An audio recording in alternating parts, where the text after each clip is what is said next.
That Was Yesterday podcast is brought to you by Define Mind and Body Wellness, my wellness center here in Glastonbury, Connecticut, where we specialize in holistic services to help shortcut the process so that you can see results fast, but learn to do it in a habitual way. So many of the topics we talk about are part of the program that our clients receive, except they get much more in-depth detail. Also, my workbook of the 10-week program to lose and never look back, which is only available to our patients at Define.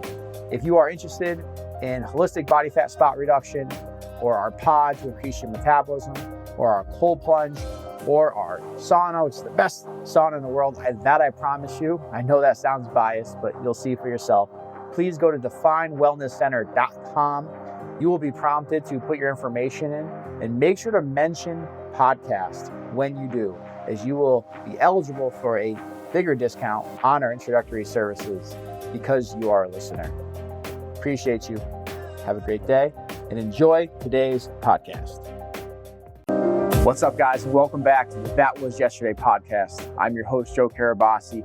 And today we are talking about the big four things women need to know when in and around menopause that often just do not get talked about enough. Now, look, I get it. I'm not a woman. I will have no idea what it actually feels like to ever be in menopause. But here's what I know.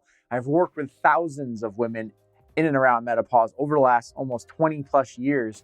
And there are patterns and there are things that work and there are things that you need to know. Number one is that one of the things that will happen before you experience typical symptoms of menopause, like hot flashes and stuff like that, is what a lot of women describe as their metabolism falling off a cliff, as if whatever's worked up to that point doesn't work to the same extent that it once did. That is essentially what I call the rule of thumb of menopause. And so I see women who have taken care of their bodies and their health really good their entire life, but all of a sudden they're noticing that gap. And no matter what they do, they're not able to get rid of that extra little fat that has now appeared that never was there. Or women who have kind of been all right up and down, but when they really wanted to focus, they could lose the extra. And then that no longer works. No matter what they're doing, what's worked in the past is not working. And then, of course, it's people who maybe have had long spells of taking care of themselves, have gained a lot of weight over the years, or maybe unfortunate line of events, whether it's some sort of autoimmune disease or some sort of surgery, injury, financial downshift, personal issue, whatever happens that throws you off track, and you already had a pretty sizable way to go, and now it's just like you feel like you're staring up Mount Everest, and then menopause sets in, right? And that can make ever getting started that much harder. So there are a lot of, depending on where you're coming from, there are a lot of the same issues ultimately, is that you're stuck. And so what we need to think about ahead of time is that when that metabolism is going to slow down, we have to think about what can we do to prevent our metabolism from slowing down. In other words, how can you increase your metabolism? See, a lot of women focus on weight loss. That is not the key. That is not the plan. Because if you focus on weight loss, what's going to happen? And I get why you would, right? It's frustrating. You're cutting your calories, cutting out carbs, cutting out alcohol, the scale's not moving. It's frustrating. So you think that you have to have less, right?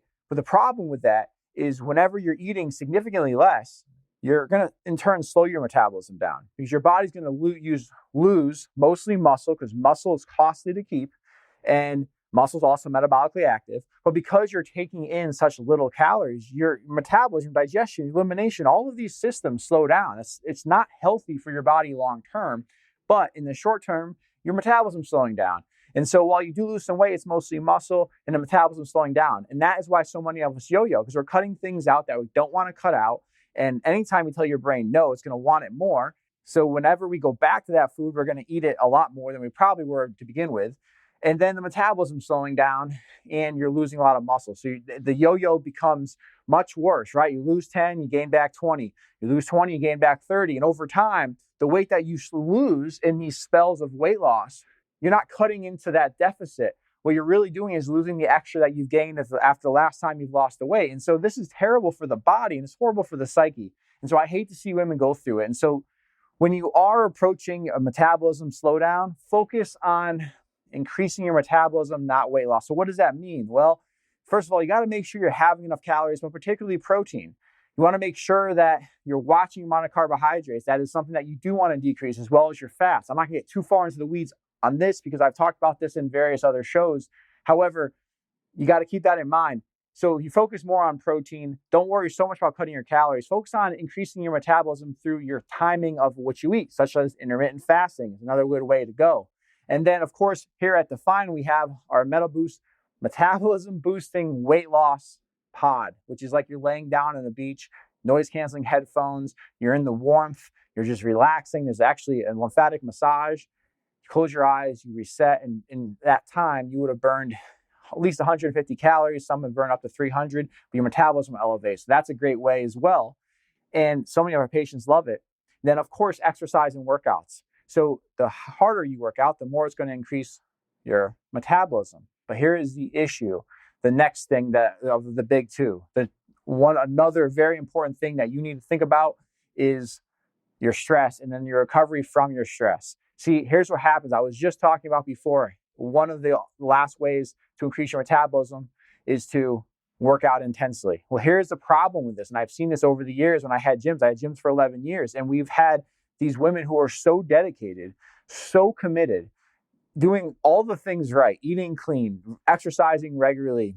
But they were also the type of people who had a lot going on in their personal life, who were working really hard, maybe had some personal stuff going on, but nonetheless, weren't getting enough sleep, had so many other things going on. And so the intensity of their workouts, the intensity of their eating, combined with the intensity of their life, prevented them from losing. Their cortisol shot up. And when your cortisol shoots up, you're going to hold on to fat. Think about it. What is cortisol? It's a response, as a stress response, really.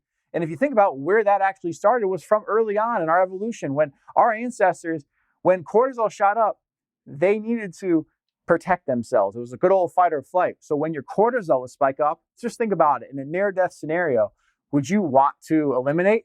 No. I mean, in terms of remove your bowels? No. So what happens? That slows down. Would you digest? No, because you don't want to waste calories on that, because digestion is not important when your life is in jeopardy. Was your body metabolizing? No, for the same reasons. Was your body reproduce? No, because of the imminent threat. Like, your brain doesn't know the difference whether a threat is actually, someone trying to do harm to your life, or an animal predator who's trying to do that, or if it's just the many life stresses that we all face personally, globally, and everything else. And so when your stress is really high, it's going to be very hard for you to make up for that unless you are adding recovery. And so we think more is more, but actually less is more. And I know that sounds cliche, but when you do a few, what I oftentimes am coaching women through in this scenario is doing less workouts, slowing the intensity down depending on what they're doing, perhaps adding more strength in. It depends on the person, but certainly having them work out for less time and less frequency than they were before. And by the way, their muscle increases, their body gets more lean, and they look more like they wanted to working out less, which is ironic, yes. But nonetheless, it happens. And then we obviously make some nutritional changes. But the big thing we do is we work in recovery. And as somebody who, I am that person who wants to work out hard all the time and have 1,000,001 things going on in my life, especially, my kids mean the world to me, but any parent can agree. Young kids, it's a lot of work. You constantly have to be on. And that is not complaining. That is the best privilege in the world. But it is something we need to acknowledge because it does affect our recovery. And so you have all this stuff going on. If you're not recovering, guess what? It doesn't matter how hard you work out. You could actually put yourself in a situation to store fat and potentially hurt yourself. And so that's one thing that you'll notice when your body is not recovering through menopause, is that whatever pain you have had, it tends to worsen. Now, I'm not trying to be pessimistic here. I'm just speaking from experience of working with so many women who have gone through this. Like, it's not 5, 10, 15. I'm talking hundreds, if not thousands of people, women who have gone through these issues. There are patterns. You cannot deny patterns. And so what tends to happen, chronic ankle issue, knee issue, whatever it is, those worsen. And so why is that important with stress and recovery? Well, because if you have those issues, that means your body has to provide resources through them. They're probably inflammation, which then, that can affect your immune system, the more, inflammation you have. And so that obviously has its string of issues. But, blood flow can also be affected, and your amount of, how your body's circulation. There's so many things that can affect, the injured areas, and that then has a downstream effect to the rest of your body. And so that leads to more injury. That could lead to, all sorts of other issues that can happen. And so the ultimate sort of end point here is that the body You, the brain, only have so much internal resources to recover from all that you're doing. And so you got to be careful not to avoid this, this element of recovery, right? So whether you are somebody who just has a lot of life stress, it's very important to find time to downregulate, to find ways to incorporate recovery into your life. I'll share in a moment. And by the way, I'm not like on a soapbox here. I own a wellness center, and these are things that I'm actively working on because it's hard. It's hard. You got so many other things going on. And sometimes in typical recovery, like you're foam rolling, you're stretching, stuff like that. It's like, yeah, you feel good after, but it's like not the most fun thing to do. Doesn't always feel good during, right? So typical recovery, it's like, why take the time for that? And plus, I already have limited time and I'm not going to burn any calories there. Like that's how our mind works, right? I mean, you do burn some calories, but you get what I'm saying. And so generally we tend to ignore more of that stuff. And then we move in favor of more intense activities, right? I'm like, I oftentimes tell people like, oh, what's your recovery day? They're like, oh, I do power yoga. I'm like, that is not a recovery day, right? I get why you would do that. Touche, I'm with you, but that is not let's not lie to ourselves. The cool thing is with Define, we have these amazing resources that feel amazing during them because it affects you in a positive way with your hormones. It affects your skin. Like our spot reduction doesn't just shrink the fat cell. It also tightens the skin around it, helps reduce cellulite, helps reduce inflammation, and your hormone, you just feel so good after the pod. I mean, like you feel like you're laying on the beach when you're in the pod, except you're burning calories. Your body is also recovering. You're getting blood flow, you're getting circulation. It's reducing stress on your immune system. And oh, by the way, it's going to increase your metabolism for up to 24 hours just from laying down for 25 minutes, which by the way, how often are you laying down for 25 minutes when you're not sleeping? Very, very little, right? So when you have those sort of carrots, if you will, that you're like, oh, if I do this, I'm going to get that, you'd be more likely to do it. But in so doing, you're getting more recovery. Same thing with a cold plunge. Now, that's something that I'm not going to lie to you. You ain't going to probably love when you're doing it, but you will love how you feel after it. That I can tell you. We have yet to have one person who is excited to do the cold plunge. Seriously. But we have also never had anybody who then had done it, did not feel really good about themselves, that they forced themselves to do something that they really didn't want to do that wasn't comfortable. Don't get it twisted. It isn't just getting into a tub. That whole idea of doing something that is physically uncomfortable, that you don't actually feel like doing, yet you do anyway, that gives you power, tremendous power. You will then feel empowered to do more things that you don't feel like doing. It'll start to internally, like it's self-accomplishment, and it starts to ooze through you, and you'll do more of the same because you feel really good. So that's a very important component. But the physical components, I mean, you're going to feel revitalized and refreshed. Your immune system will also be benefited.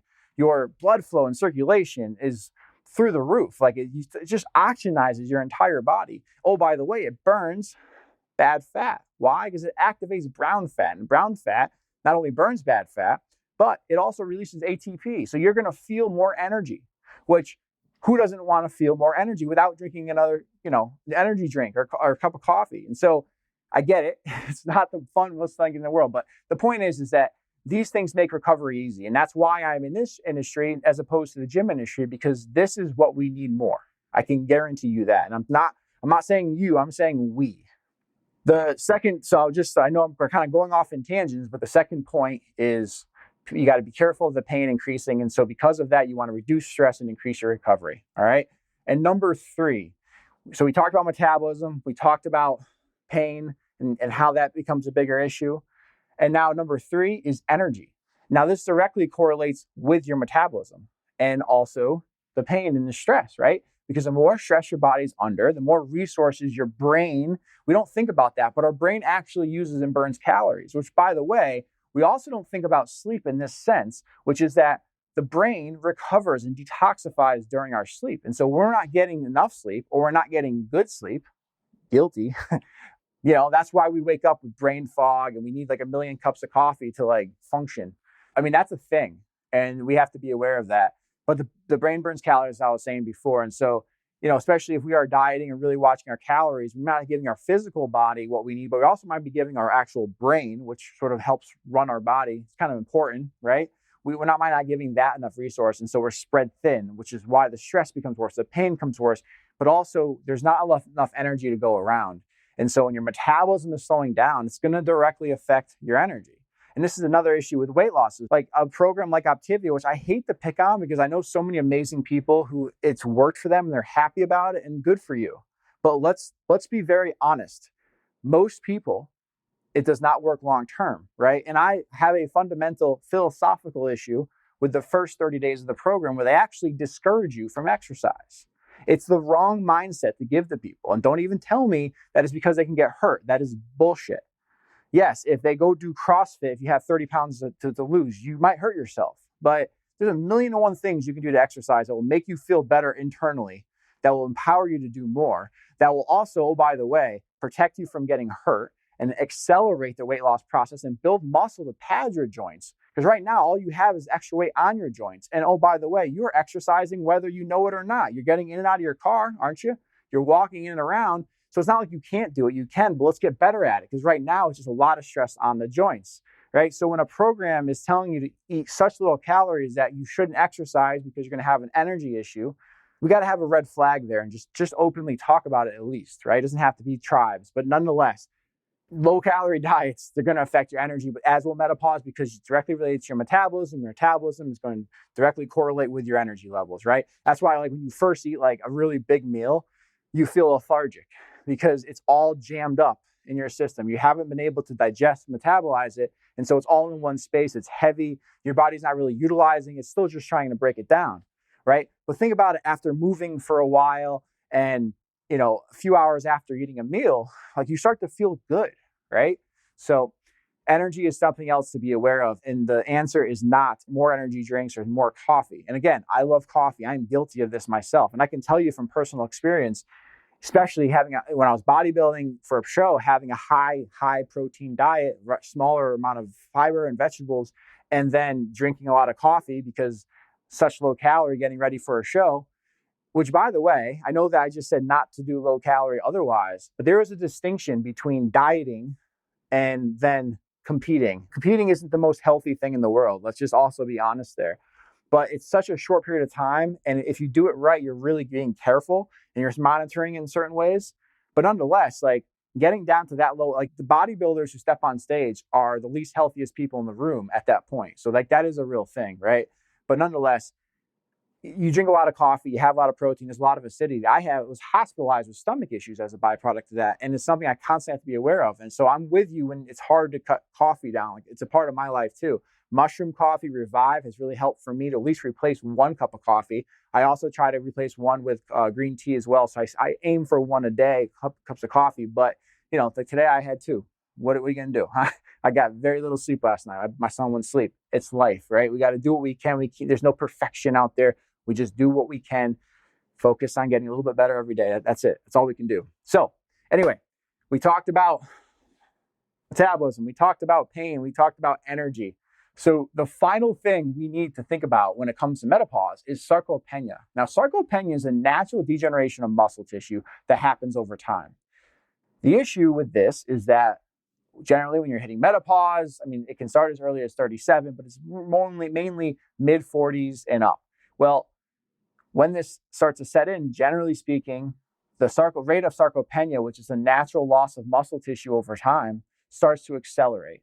So now your metabolism is slowing down from menopause, but also your rate of muscle loss is increasing together, right? Which is why it's so easy to gain fat, aka gain weight for women during that time. But the point is, with sarcopenia, we have to be aware of it. Why?